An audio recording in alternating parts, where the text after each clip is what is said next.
politico-financier. waaw politico-financier waaw Farba Ngom kii nañ lii tur ñoo sa ay tur. financier kii nangam milliard kii nangam kii. kii nangam kii avant boobu bu ñu amoon dernière du genre mooy Ibrahima Ndoye mii. waaw ba mu ñëw ci affaire Cheikh Béthio Thioune. dem si yàlla. waaw mais fii yu bëri xew na fi yoo xam ne procureur bu génnoon ñoo taxaw wax ku ne da nga xam li ci nekk ak li ci nekkul na nit nag mënoo ko teree xalaat.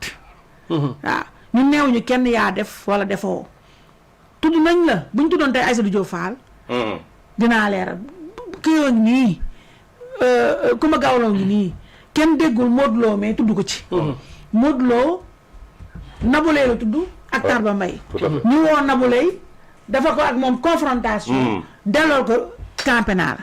waaw léegi tudd na Tarba Mbaye pourquoi dafa confrontation ak Tarba Mbaye. Coumba Gawlo ngi nii. pourtant mënoon na ne man kat kenn tudd ma ci.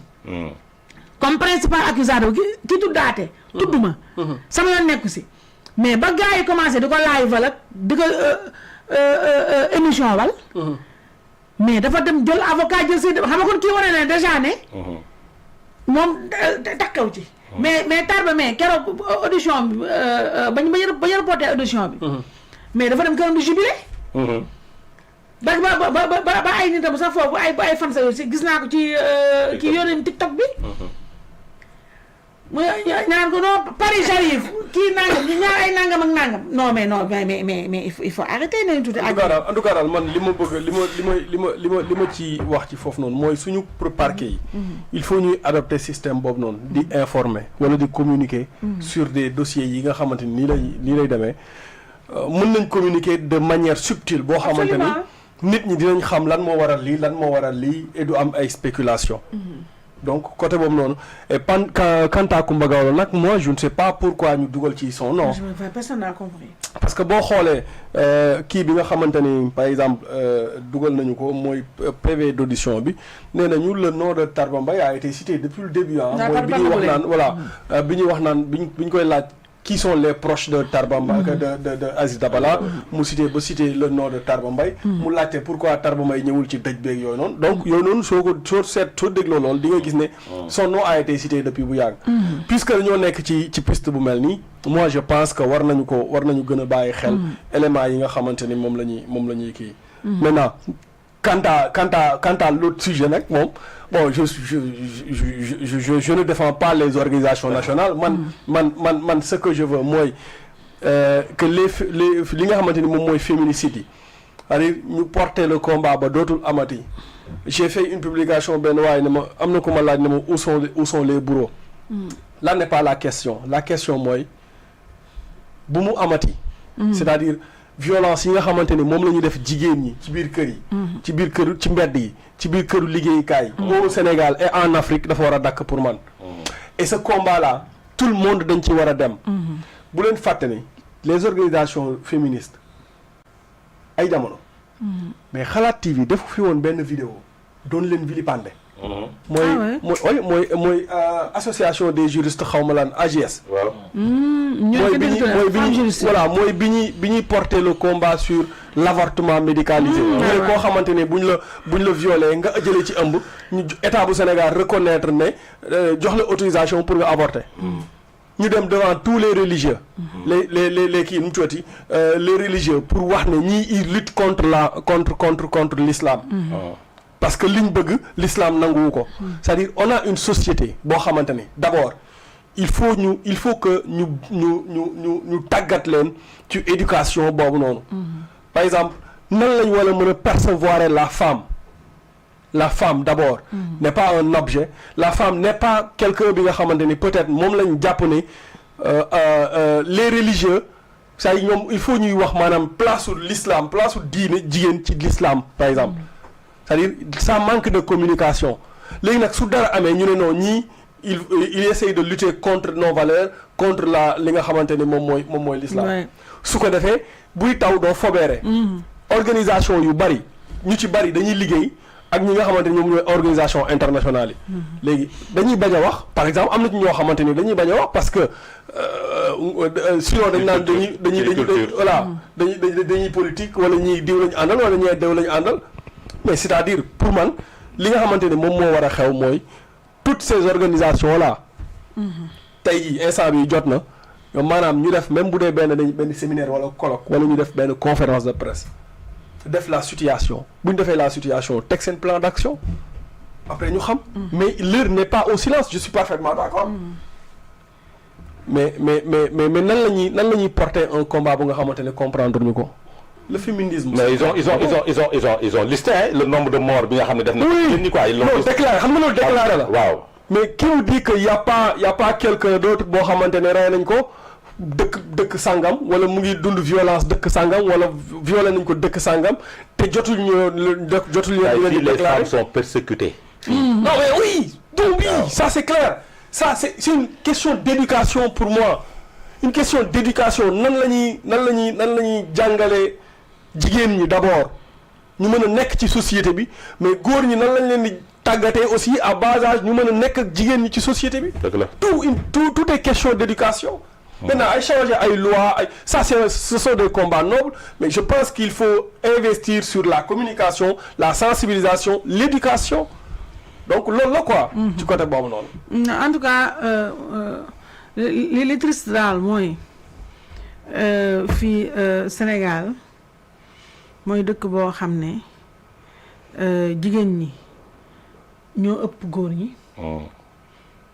te malheureusement ñoo ëpp lu ñu souffrir.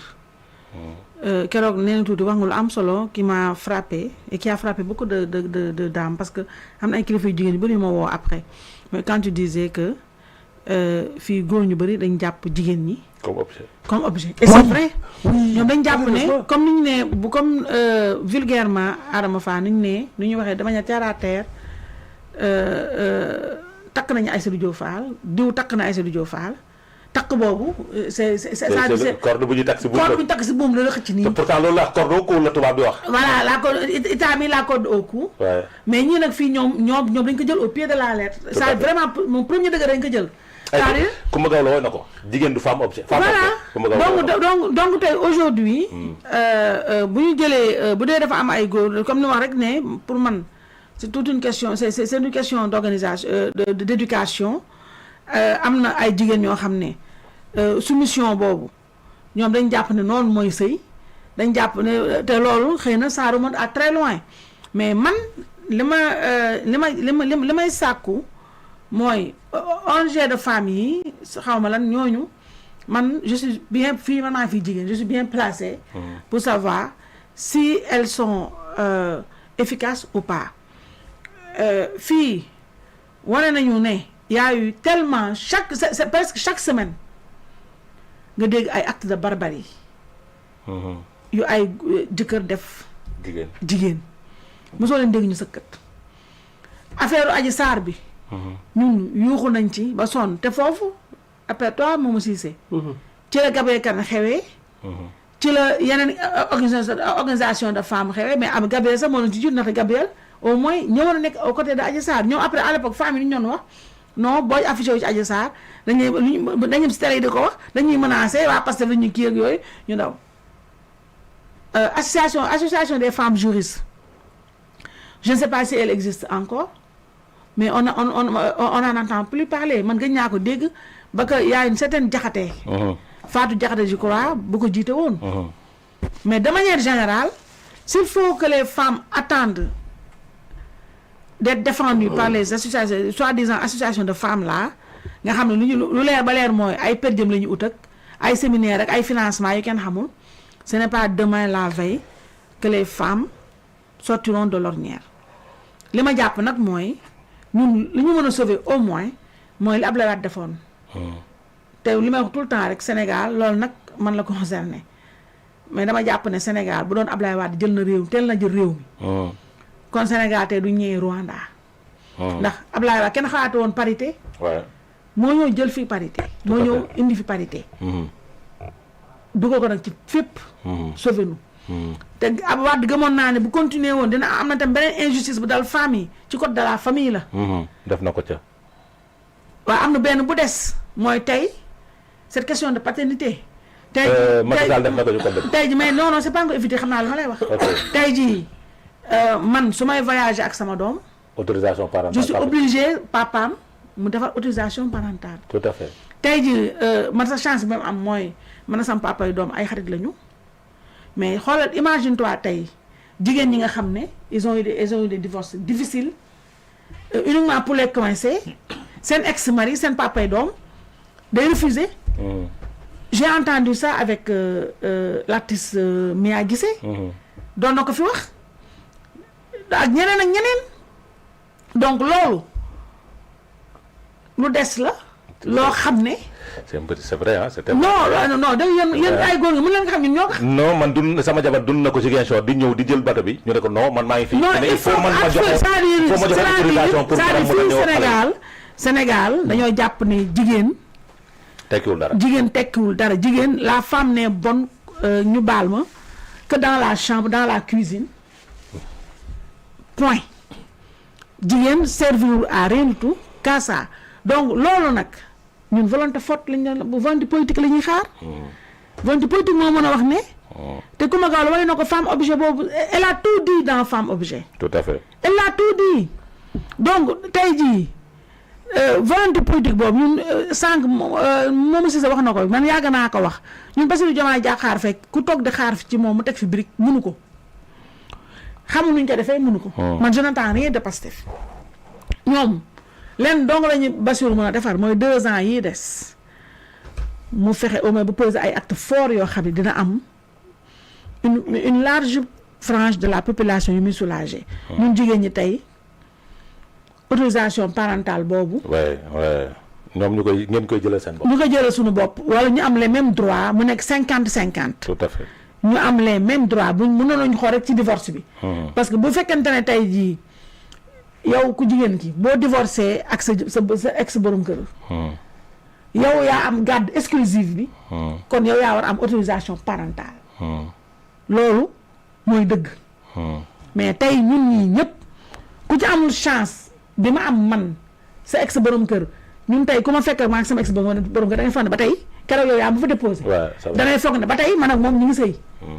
boo ma fekkoon tey jii man ak sama ex première dame ñun ñaar ay xarit lañu. on se parle on se voit dama fay dem di añi ainsi de suite amul dara lu changé. mais loolu c'est une exception. mais là 99% des femmes divorcées. qui ont des enfants. bala ñoo sëkkate seen doom mënul def dara tant am autorisation de l'ex-mari. loolu Adama Fall kii féminicide yii xoolal waa ji Matar xaw ma Modou mi rey Bintou Gueye. mais tu veux divorcer mais bëggatoo ko mais divorce. loolu la de. mais di ko doo tug bari famille dugg si mais loolu tey bu fekkonte ne ku rey nit li nga wax sànq addus. ña rey nit. mun ñu la rey mais comme ni nga wax la peine de mort est révolue mais am na loo xam ne équivalent peine de mort la. waaw nga ne nga dóor ko 100 ans. jeex na tàkk. 100 ans de travaux forcés. loolu boo ko defoon léegi mais dina décourager psychopathe yu fi nekk ak les autres pervers sexuels yu nekk à côté. xale yu tuuti yi pédophiles yi nga xam ne. ay taalibe la ñuy sàkku. wala ay déficients mentaux ainsi de suite yooyu yu mel noonu yu amoon. mais man Bassirou Diomaye Faye foofu laa koy xaar. sur les réformes waaye. sur les réformes.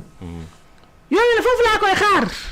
mais xaaruma ko ci ay infrastructure xaaruma ci ak apaiser le climat social ñun foofu lañ koy xaar mais ñun jigéen ñi il faut ñu am un président assez te Bassirou Diomaye Faye il doit le faire. parce que am na non man ñoom gouvernement ma xalaatuma ñu gouvernement bii moom du ñu ay gouvernement dara. waaw mais dama ne Bassirou Diomaye Faye qui a quand même c'est la première fois que le Sénégal ñu am président bu am ñaari soxna ndax loolu ci réew mi la bokk polygamie la mais am na ñaari soxnaam yooyu muy suñu première dame yu ñaaw lii ñoo war a porter ce plaidoyer fort au niveau de leur époux au moins Bassirou Diomaye Faye dugg ci histoire ni Abdoulaye Wade duggee ci histoire du Sénégal même lii moo ko fa def ba pare tamit arsenal architecture juridique bi ñu dugal si loo xam ne nii dina décourager les meurtres gratuits et méchants mais association de femmes yeeg yooyu man je veux même pas entendre parler de beneen nag mooy j'espère vraiment que Tarba Mbaye mii semaine prochaine dina dellu si waat et que dina setal deram ndax nag tant que justice mi téye woon passeport am ne ko doo voyager auditionné ko convoqué ko tant que même justice boo deful communiqué ne Tarba Mbaye set na te pour mu set en tout cas su ñun opinion publique accusé wuñu ko nag encore une fois je le répète ñun xamuñu Tarba Mbaye xamaanewuñu ko defe naa ne bu yii amul woon man si sax gis ne way na way bu bees man duma déglu katu musique duma seetaan katu duma topp katu kaa duma seetaan xaw ma daal lu xew ci réseaux sociaux yi suñu rakk la suñu doom la amoon xamuñu ko ne wax naa ne man papaam ànd naa ak moom màkk minimum 3 ou 4 fois papaam sama xarit la kon moom sama doom la ñun nag ci principe la ñuy wax te moom il a intérêt mu leeral lii ñii ko bu dee loxo moo ko génne ci biti jàppalewuñu ko na def ni Coumba Gawlo Seck def ñëw gis Coumba Gawlo Seck dañ kaa tooñ kenn dugal ko ci yoonam nekk si ñu dugal ko ci te gis nga li mu def te loolu li mu def mooy li gor war a def bu doon man mi c'est ce que j'allais faire kon damaa jàpp ne mbokku Tarba Mbaye yi ak ses avocats danoo war a wax ak au moins opinion publique bi waaye ñu bàyyi ko mu dem nii comme ça dafa ne rëcc na loolu ce sont encore des questions qui restent qui attendent des réponses donc mbokk yi foofu la ñuy jeexalee Alaaji ñu bàyyi la nga tëj yëkkati jotaay bi. waaw xanaa ñuy fàttali rek bu ñu tënkee def synthèse. waaw mooy ni